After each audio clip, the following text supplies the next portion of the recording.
Welcome to the Real Estate Investing Club. This is the place everyday real estate investors gather to share their best stories, biggest insights, and favorite tactics to grow a portfolio of cash-flowing properties in today's market. Here's your host, Gabe Petersen.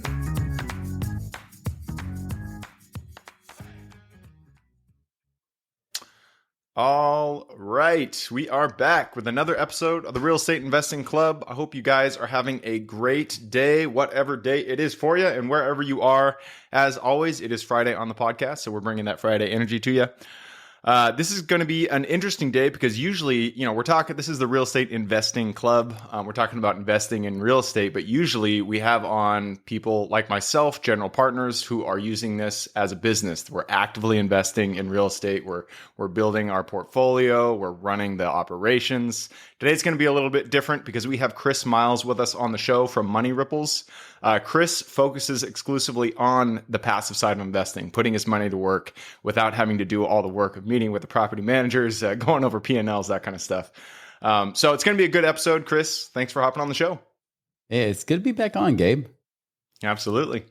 I told you before we got on here, we haven't changed the format. We like to start with stories. So why don't you take us to the beginning of your story in real estate and just tell us how you got here? Yeah, let's go way back, right? In some ways, I kind of get offended when some people call me an OG in this space. I'm like, I'm not that old, okay? I'm not even 50 yet. But, I actually started out, funny enough, I was planning to become more of a business coach or advisor, consultant of sorts. Have you ever watched the movie Office Space? Where they're busting the printer and whatnot, or the Xerox machine? Like, I actually wanted to be the Bobs.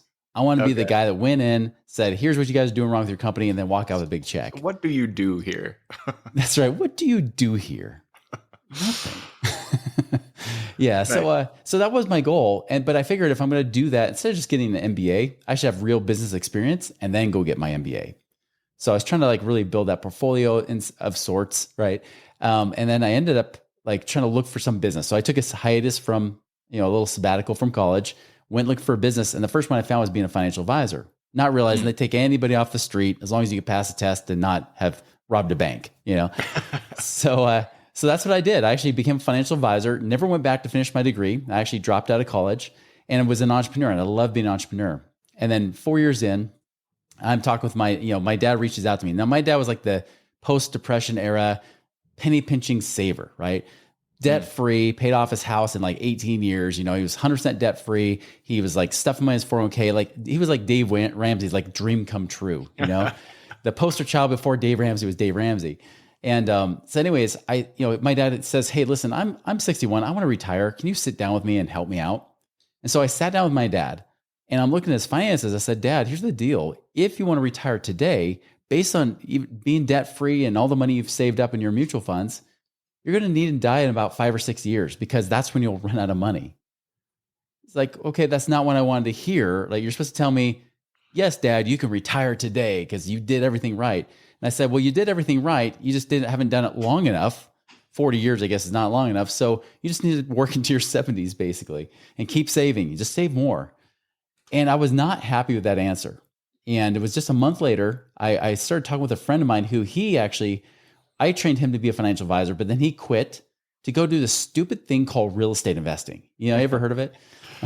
So he goes to do that. And he starts telling me, he's like, yeah, Chris, my dad and I have partnered on some real estate deals, and we've now doubled his income at his job just with the investment money we're making from real estate investing. They were flipping primarily. I'm like, wait a minute. You've been doing this 5 months. Come on, that's too good to be true. There's no way that's possible. My financial advisor brain cannot handle this. and he finally just says, Chris, how many of your clients are financially free where they're not worrying about money every day? I said, well, even the retired ones worry about running out of money because they're afraid of outliving their money, right? He's like, well, that's a problem. Well, how about this? How many of you guys as financial advisors are financially free, not off the commissions you're earning, but actually doing the investments you've been recommending? And remember, this is the end of 2005, and I'm thinking about guys who have been working there since the 1970s. They don't seem like they're going to be retiring anytime soon. And I said, maybe none. There's your problem. And so he got me going down the rabbit hole a little bit. He got me reading a different Rich Dad Poor Dad book called Who Took My Money, which basically says mutual funds suck. It's and then I started listening to this. Kiyosaki? I haven't heard about that one. Yeah, it's not as popular, right? But yeah, who took my money? It's kind of like who moved my cheese, but it's who took my money, right? Yeah. Talking about financial advisors and mutual funds. I mean, pretty much what I was starting to kind of question now already, especially after meeting with my dad. And so I read that book. Well, okay, I listened to the audiobook in 3 hours. I was done. So I was done with that in like 24 hours, consumed it. And then I started listening to this AM talk radio show because this is pre-podcast era of these two real estate investors talking about different stuff, everything from founding fathers and creating wealth and principles of wealth and prosperity and even like about passive income and such. And after a couple months, I realized I had a choice. Either I keep going down the path I was on, put blinders on and just reject everything I was already learning, especially in the whole world of real estate and passive income, or I keep my integrity intact and I quit. And so I quit. I left the financial advising world at my height of my practice and said, I'll never teach about money again. I'll just be a mortgage broker and I'll teach ballroom dancing on the side. And that's what I was doing. But I also want to know what these real estate investors are doing, because these guys were like their 20s and 30s, and they were actually financially prosperous versus the real estate, not the real estate, but the financial advisors. They're like broke, cheap, these cheap ass guys just like trying to like pinch every penny to try to retire at some point. So I started learning from them, learn about their strategies, some of the flips and equity stripping. They do a lot of that, especially in 2006. I mean, appreciation was almost like 2021, if you remember that. So it was really easy. You could literally buy a property, do nothing to it, and just flip it a few months later and make money, right? That's crazy. So that's what I was doing. And what it was interesting is that later that next year, I realized like, wait a minute. And I was doing that, but I also had some passive stuff. I turned my starter home into a rental and things like that. And the next thing I know, I'm like, wait, I've got enough passive income coming in, working a couple hours a week. I'm technically financially free. I'm actually able to retire at 28 years old. And that blew my mind, because as a financial advisor, I never thought that would be possible till my 40s. But that's what I did. I actually had done that. Of course, everyone wants to know how you did it, when you're 28 years old and quote unquote retired. And so 2007, I came out of retirement to teach people how to do what I did. Recession hit. I went broke, not bankrupt, but dang close. I went over $1 million in debt. Eventually dug out of that hole to where in 2016, I was finally able to do it the second time around. But that time around, I became more of the passive investor versus the active investor. Because I realized like I kind of sucked as an active investor. Like I was a horrible property manager. I realized that, I just my heart wasn't in trying to, do all the work. Nothing against, by the way, flipping, wholesaling, all that stuff. Like you could get absolutely sick rich, doing that kind of stuff.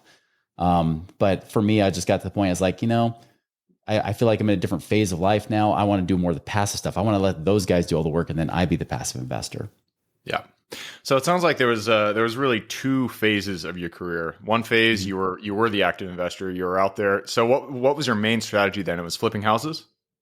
Yeah, it was probably just flipping, renting, that kind of stuff. Yeah. I mean, even my starter home, interesting strategy is I sold it at full appraised value to an investor, because in 2006, you could literally do, if you had good enough credit, 100% loan to value on those mortgages, which was part of the downfall, right? So I sold it at full appraised value in 2006 to an investor so I can get paid all the equity from the sale. And then I turned around and leased it back from him so that I can sublease the property and rent it out. So that's pretty much what the strategy I did with my starter homes. Like I want to get all the equity out without having to have a HELOC. And then of course, go and do it again, and just go rent it out again.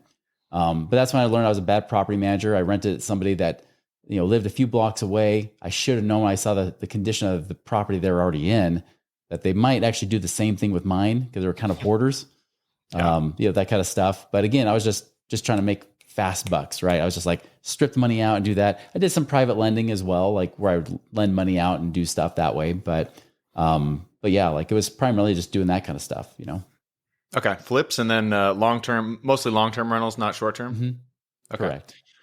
So at what point did you, going into your passive investing now, there's a lot of different ways to do it. What's your primary strategy when it comes to passive investing?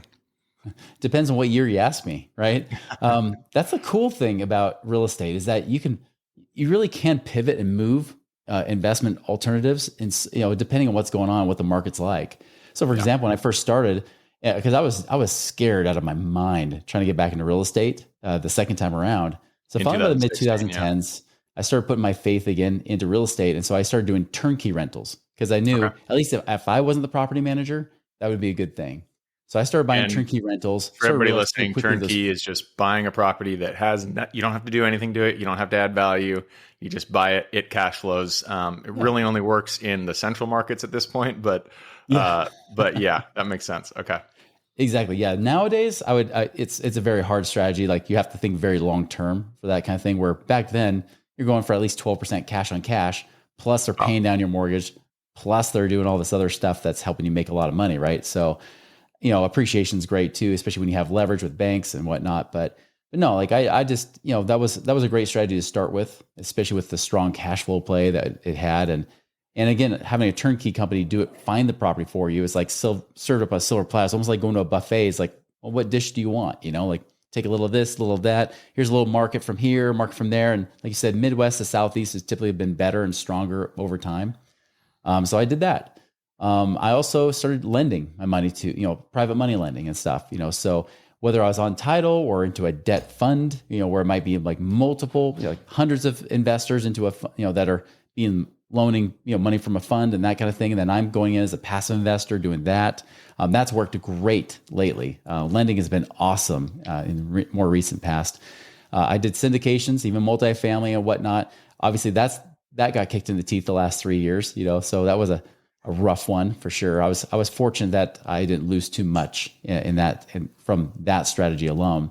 I even do oil and gas, where I have like business partnerships there where literally getting paid royalties on anything they pull out of the earth in those places. So like in Texas or New Mexico, basins like that. Raw land, I have to have a partnership where I'm a 70% partner because I finance it. The 30% partners, they do all the work. They're finding the properties. They're essentially buying it wholesale, selling it at retail, but selling it on terms so that we're getting paid interest as well. So that's been awesome. I've probably invested about $500,000 or so into that partnership and making almost $13,000 a month on that, so that's great. Been really awesome. So just a number of different strategies. I mean, there's so many different things. I mean, even like car wash businesses or whatever, like, different syndications that way, right? Self-storage, not as good of timing right now, but self-storage can be a very strong player, depending on the markets too, so that's what I talk a lot about my Money Ripples podcast is because a lot of these people that are high income earners that are just W-2 employees or business owners, they don't even know about these strategies, right? They just think you go buy a rental property in your backyard. It's like, no, in fact, your backyard probably sucks because if you live in the western half of the US like we do, rentals are horrible unless you're doing like short term, maybe. They're not making money. Yeah, you're not making money. So you mentioned a lot of different strategies there. You said lending, raw land, rentals, syndications. All have pluses and minuses. What has been, how about today in today's market, July 2025, what is your go-to? What are you looking for out there to invest in? Mostly it's been lending. Lending has been the stronger one, especially with, real estate flippers and whatnot, right? I mean, just really a great strategy that still works in this market. I'm not opposed to some of the other strategies, but I know like multifamily, for example, syndication there, you have to be very picky. And I'm very, it's kind of guilty until proven innocent when I'm looking at pro forma, right? Yeah, which you should be. That one. So I'd say lending and are notoriously wrong. Doing the best. Oh, sorry, say that again. I said which you should be because pro formas are notoriously wrong. Doesn't matter if you get it's like financial advisors talking about the stock market returns, right? I mean, they always look good, but in reality, they may not be that way. Yeah, exactly. So lending, that's your go-to. So you're talking about hard money lending to flippers, or are you talking about, that's what you're talking about, bridge lending? And even debt funds. I mean, there's been some times I'm just like, you know what, instead of just finding the individual deal, if I just want to leave money parked and not have to keep moving it every 8 months or so, then even just doing a debt fund where they're lending it to hard money lenders and doing that sort of thing has been great. I can get a steady 10 to 12% return just doing that, So cool. Definitely not as high as what you'd make as an active investor, but I'm not putting nearly the time either. Yeah. Well, I mean, it is, I would consider that to be another business is lending your money out because you have to build the infrastructure. You have to find, flippers that you actually trust and that will do the job well. You have to underwrite the deal yourself. You can't just, invest in a property without knowing that it will actually be a deal because your money's there. And if you get a property back that is not worth what you actually put the money into it, then that's a problem. Well, that's why I have other people like source that out. Like they're actually like screening them through and doing it for me. Because yeah, I don't want to have to like go with, I mean, you can spend easily 10, 20 hours, just trying to sort, like figure out if you want to even do one deal. Right. I mean, I don't want to have to do that at all. So I usually have another group that's what they specialize in. And then, any of those notes that they're not buying for themselves, I can buy it myself if I want to go on the note directly, or again, I just use a company that just lends out a lot of money to all kinds of investors, and I just invest in their fund and do it that way. So for somebody listening who wants to start the strategy themselves, what are the things that you would suggest they start with to get the ball rolling?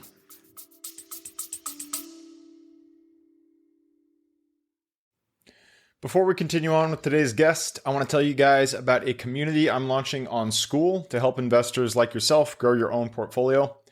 In this community, you'll get access to all the docs I use, all the systems I've built, everything I've used to grow my own portfolio, as well as instructions and guidance on how to get out there and find great deals, how to finance those deals, and then how to manage them for great returns. Since we're just launching it, the price will be set at a measly $20 per month, and whatever price you join at is the price you'll have for life. We will be increasing the price as the group grows, so if you're at all interested in growing your portfolio along other investors, now is the time to join. I will put the link somewhere in the bio or on our podcast website at therealestateinvestingclub.com, so if you are interested, head on over there. With that said, let's get back to the podcast.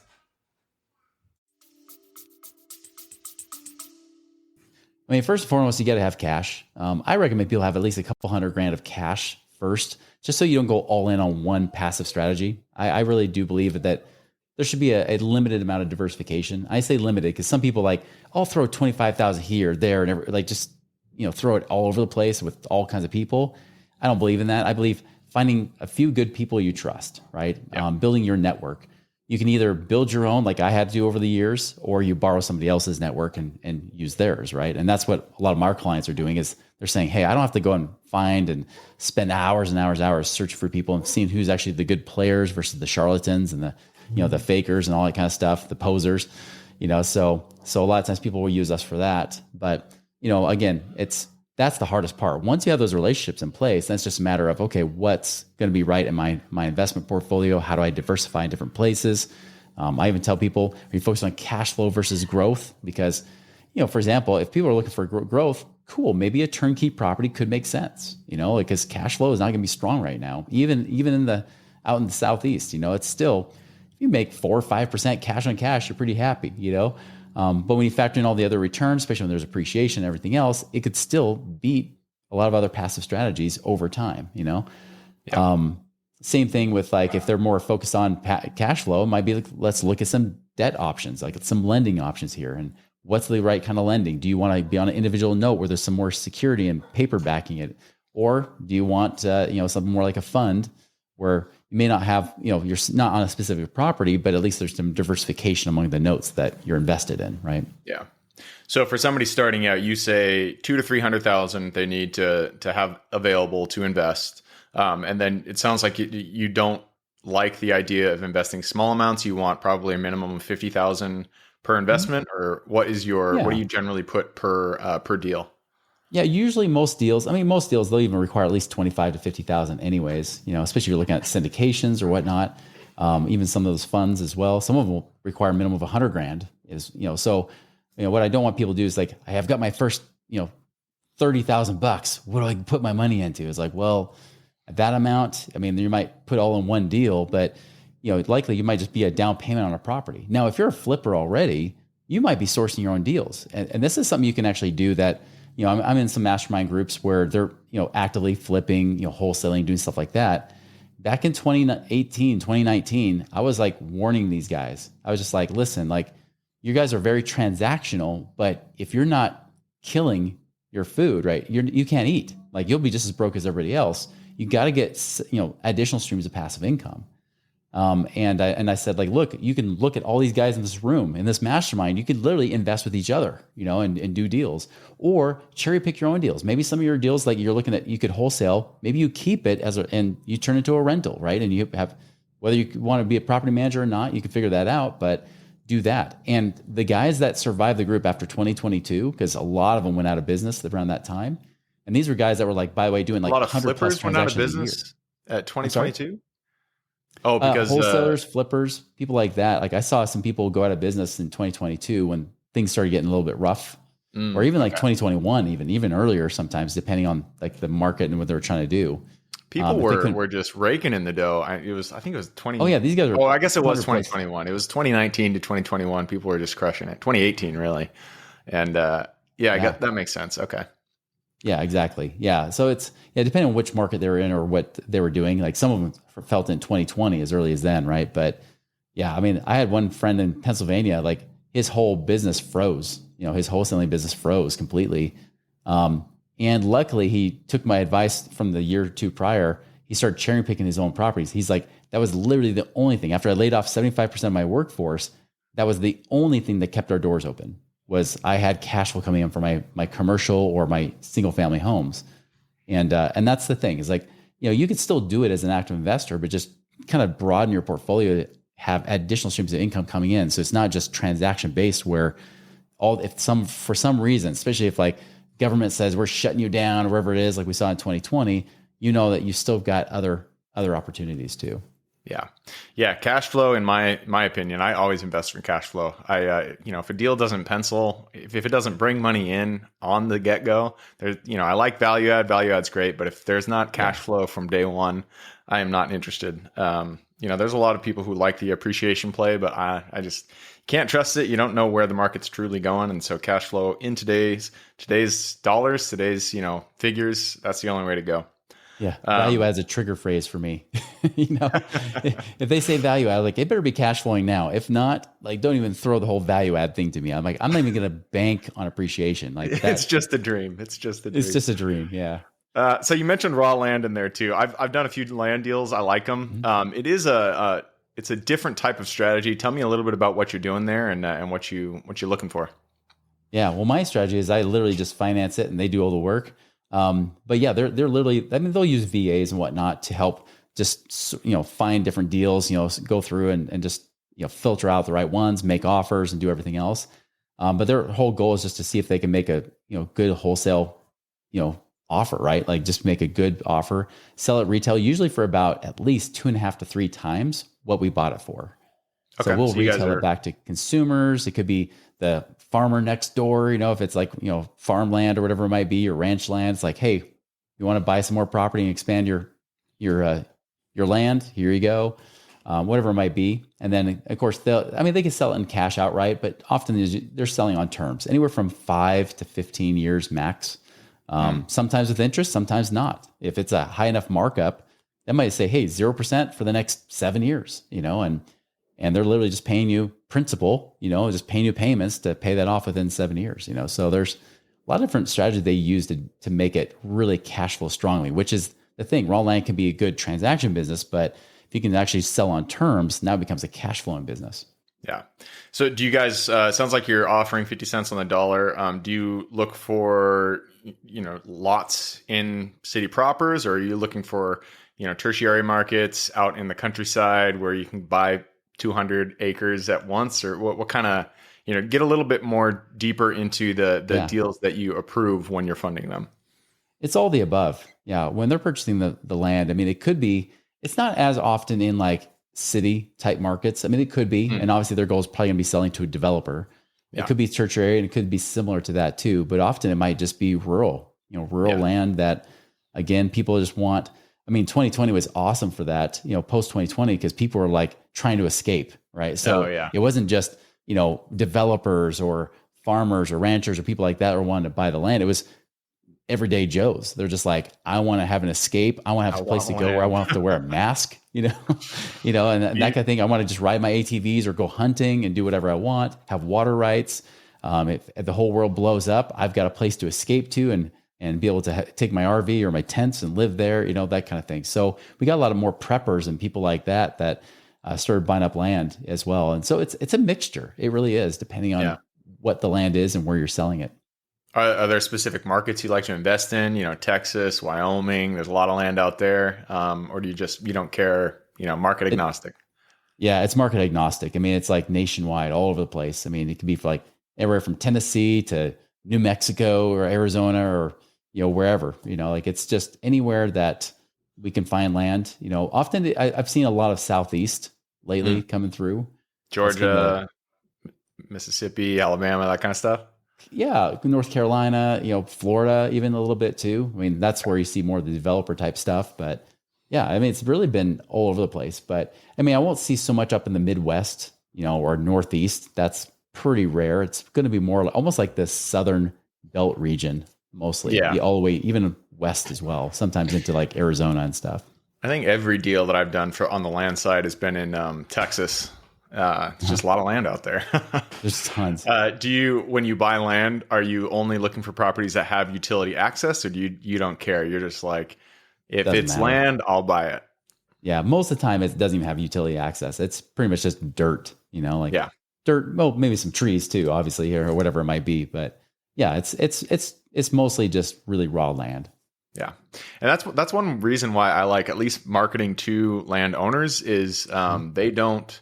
It's not like they don't care about their land, but they've had it for X number of years. It's just sitting there. They're not really doing anything with it. They don't have this emotional attachment. Like for single family, I absolutely hate marketing to single family houses because people care about they don't think of it as a business transaction. They just think of it as their home, and it's difficult to kind of get through those emotional layers. And even businesses, people are a little bit more attached to them. If you're marketing for mobile home parks, self-storage facilities, but land, people generally, they don't have that attachment. And so it's a lot easier to do the negotiation, at least that I found. So, awesome. Well, it's just not as competitive. Yeah, I guess that's the right word. Or there's not as much competition as you see like in single family space, or even like, if you're buying fourplexes or even multifamily, right? I mean, there's so many people attacking those markets, but dirt's not sexy, but I think the returns are sexy, and I think even now, I mean, it's, especially in this kind of market, I mean, there's definitely still opportunity because there are, like you said, there's people that have land, but they're asset rich, but cash poor, right? Yeah. I even have a rancher client that hired us for the passive income side. He literally just, went and did a conservation easement of his land because he's like, I just got to get rid of some of this stuff and find a way to get some tax benefits or whatever, because that land's not cash flowing for him, So there's plenty of opportunities for that where I think right now with inflation and everything else, where people are feeling that pinch, I think you're going to see more raw land become available here in the near future. Interesting. All right. Well, hey, I just took a peek at the clock. It looks like we have run it down. So it's time to jump into the quick question round. Are you ready? Let's do it. Yeah. Let's do it. It starts with education. It could be any form. It could be a conference you've gone to, mentorship program you've been a part of. I just need 2 recommendations, one for general life wisdom and then one for real estate. Yeah. I think education for general wisdom. I mean, if you're a business owner, especially, I mean, any book by Mike Michalowicz is a favorite of mine. It's just like Dan Martell, Buy Your Time. It's another great one too. I love those kind of books that are just right to the point. They just get right to it, but they really do address the common issues that we run into as business owners. So I think Mike Michalowicz, profit first is a big one. You want to make sure you're implementing a profit first system in your business. Pumpkin Plan is a great one too. For real estate, that's where I think masterminds and community groups are great, and the ones that resonate with you best. I like personally to find those people that maybe aren't like the best, flashiest type of marketers, but they're just good, down to earth, honest people with good integrity and those kind of values. Whoever matches your values, go with that group, go with those people. Because man, having a community, that's the best way to keep your ear to the ground, not just in your local area, but nationwide, to kind of feel like what's going on, right? We always hear about the California wave, what happens out west and then rolls out east. It's so good to be able to be really dialed in and tuned into what's going on, so you can be able to pivot and move however you need to do it. Yeah. Do you have a specific mastermind that you want to call out? I mean, I'll tell you, depending on the operation you're at, I just joined Investor Fuel recently. I was in Collective Genius for many, many years. I've heard of that one a lot. Yeah. So those are both great groups, depending on the amount of volume and stuff that you're doing or the type of real estate you're doing. Okay, cool. All right, let's go to the next question. This is for your younger self. Let's go back to the Chris who was just, doing that first deal. He was a financial advisor thinking, there has to be another option. Go to him, look him in the eye, give him one piece of advice moving forward. Man, if I was still a financial advisor, get out. Get out now. Um, really, I think the biggest thing is this: is it was the advice from my dad, but I would tell myself to re-listen to that advice, which is look for real life evidence, right? It's kind of like where you put your money where the mouth is, the kind of thing. Like my dad was always about like, where's the real life application here? Like, where's the actual evidence? And that's what woke me up. He says, when I saw real estate investors making sick money and then financial advisors living broke. Now they wouldn't always show that way. They'd drive the nice car or whatever, but they were living penny pinching, cheap, broke type of guys.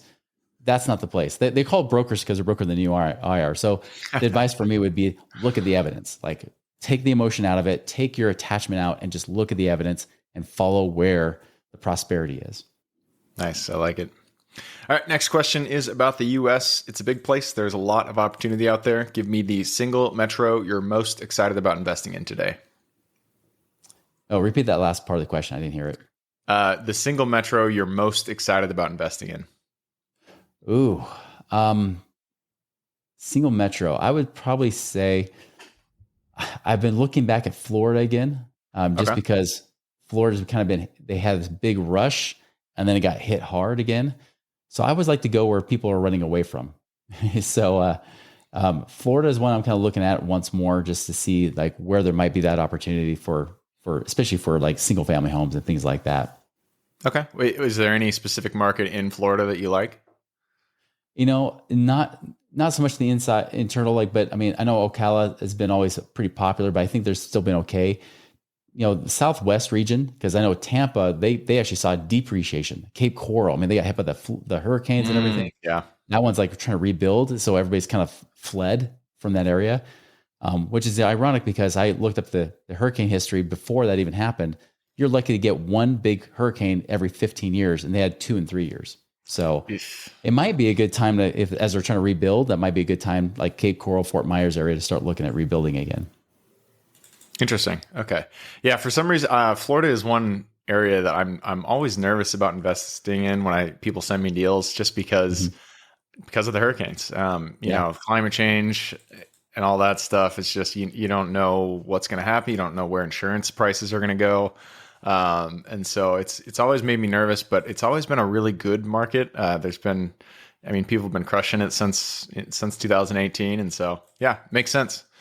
Well, my strategy is usually only holding for about 5 or 10 years too. So it's kind of like the numbers game as well, right? It's like, okay, if they had 2 big, category 3 plus hurricanes hit in the last 3 years, they're pretty much done for the next 20, 30 years, right? So should be, statistically speaking. Yeah. All right. Next question is about finding deals. And for this, for your perspective, since you aren't out there being an active investor looking for deals, you're looking more for partners. So you can take this either as from the perspective of looking for deals or looking for partners. But it does always start with getting into contact with that person. So what's your favorite way to generate leads and find new deals or partners? I'll tell you, even in my own business and even for finding partners too, my number one way is that probably the thing you're doing, Gabe, which is I have a podcast. It's amazing the people you're able to meet with a podcast. So granted, masterminds are awesome for meeting the right people. And that's one of my favorites too. But having a podcast, like you can kind of get introduced to people you would not normally get introduced to if you're in just very small circles. And so that kind of broadens my ability to hit nationwide and meet new people. Yeah. Yeah. Whenever anybody asks about, should they start a podcast, I'm always like, absolutely yes. It doesn't even matter if you monetize the podcast itself, just the people you meet, the interactions you have, it's worth it in and of itself. You're bringing people on that are in your industry that you otherwise would not be speaking with. Like I don't do passive investing. And so getting your perspective from that is educating me. It's giving me an opportunity to learn. And so I always, if somebody wants to start a podcast, if you have an inkling towards it, definitely do it. It's a lot of fun and you learn a lot, you grow your network. It's a really good way to do that. So good call out there. I'm going to move us to the next question. This is about lessons learned. If you're in real estate long enough, you are going to have a deal that kicks you in the face. But that's when you get to learn a lesson. So what was a deal that went a little sideways for you? And then what was the lesson you pulled from it? Yeah, I'll go with the time, like in the last recession, the global financial crisis, what was going on there. I wish I had done a few different things. One, like when I had my rental, definitely screening the renters, so important, Yeah. I mean, I know speed is important too, to get people in because it's worth it, but it's not worth it renting the wrong person, and that created, it wasn't just the money, it was the stress, the stress and the distraction from it.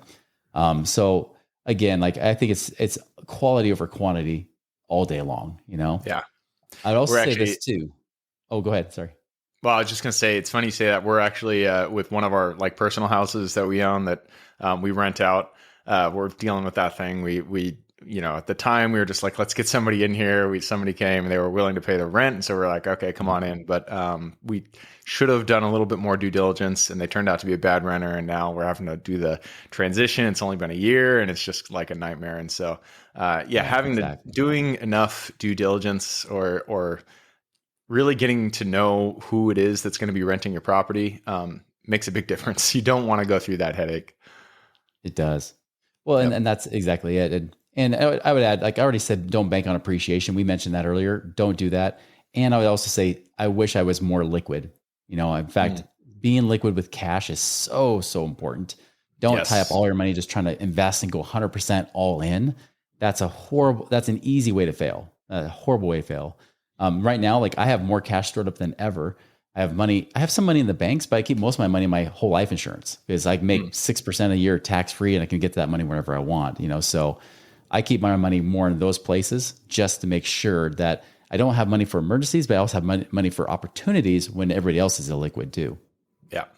Yeah. And that goes for individual deals too. If you don't underwrite enough CapEx, you're always going to need more than you think. And if you don't have a big enough budget, when you do the value add, you're going to run into problems. So they always say cash is king in real estate. It's 100% true. You always got to have some cash on the side in order to fix problems, because cash does fix all problems in real estate. That's another good call out. That's when things go wrong, but sometimes things go 100% right and the stars align. So what was a deal that was amazing and everything went right? And tell us how it went. Yeah, I mean, my first turnkey, the one I had to put faith into, because it was I knew I needed to win because I had so many losses in the last recession. And I remember I bought a turnkey in Memphis, which, by the way, I've never lived in Memphis. It's not exactly the best place to live, but man, like bought that turnkey property there. Not only was it cash flowing like over like 13% cash on cash, rent kept growing every year. There was appreciation. It's now worth like about 70% more. I mean, in total, my total ROI on that's been like 400% if you include the cash on cash, paying down my mortgage, the renter's doing that, the appreciation, all the gains and stuff like that. And that's just been like 8 years, so that to me has been, awesome, because that's really helped rebuild my faith again to say, all right, this makes sense. Yeah. Yeah. Sometimes things just go right. And I love it when that happens. All right. Second to last. Finally, after like 8 years, a renter finally said, I'm going to move out. It was the same renter for the entire time too. Like, wow, when does that ever that's happen? Great. Yeah. You love it when they last that long. Yep. All right. Next question is about leadership. It takes, none of us are islands. We all stand on the shoulders of giants, and it is a team effort. In real estate, you have to be working with people, and that's what makes things successful. And so what is your advice for building a team? Make sure you identify the core values that you have first. Like, what are your non-negotiables? What are the values you hold dear? Live it, so then you can attract those people into your space and find those people too.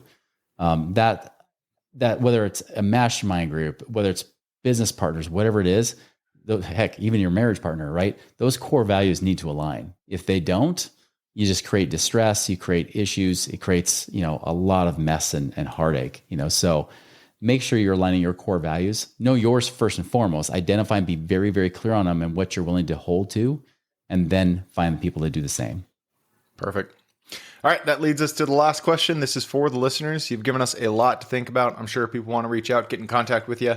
This is a two-parter. Where can they find you? And then what can they expect when they reach out? Yeah, look up anything that's Money Ripples, right? moneyripples.com, at Money Ripples on social media, even our Money Ripples podcast that we have on YouTube, iTunes, Spotify. All of that stuff, right? Like That's what we really love to do. And our main thing is really just how does someone become work optional, where you have enough passive income coming in that you can work because you want to, not because you have to. And especially as an entrepreneur, that's so much fun because you end up making so much more money when you know you don't need the money in business, right? That's the thing. It's kind of fun. So that's really what we focus on is like those financial strategies outside of Wall Street, the things that are more like mainstream investing, even more the creative alternative investments. That's the stuff that we love to teach and talk about. Perfect. I'll put that link in the show notes. So if y'all want to reach out to Chris, all you got to do is click the little more in the description. It'll pull down that full description, and in there you can find Chris's links. All right, man, that wraps it up. Thank you very much for hopping on the show. It's been a pleasure, man. Appreciate it. Absolutely. For everybody who's with us today, thank you guys for showing up. You are the reason we do this. So if you guys have any questions, reach out to me, Gabe at therealestateinvestingclub.com. If you guys want to support the show, just leave us a review.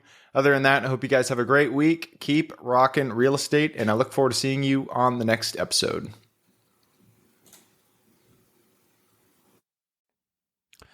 All right, before I officially sign off, I have a quick announcement to make. If you're interested in becoming a passive investor in one of my deals, my own company, Kaizen Properties, is looking for capital partners for our upcoming projects. We invest in what are known as recession-resistant assets, mainly self-storage facilities, mobile home and RV parks, and industrial properties. If you're interested in investing and would like to learn a little bit more about my company, our investing criteria, and some of the previous projects we've done, go to the Real Estate Investing Club podcast at therealestateinvestingclub.com and scroll all the way down to the bottom of the page. Click on the Invest With Us button. That'll pop up the investor form. Fill that out, and we will reach back out to you as soon as we can. Or if you prefer a little bit more of a personal touch, you can reach out to me at Gabe at therealestateinvestingclub.com. So really, that is it. Again, it was a pleasure hanging out with you guys during this episode, and I look forward to seeing you on the next episode.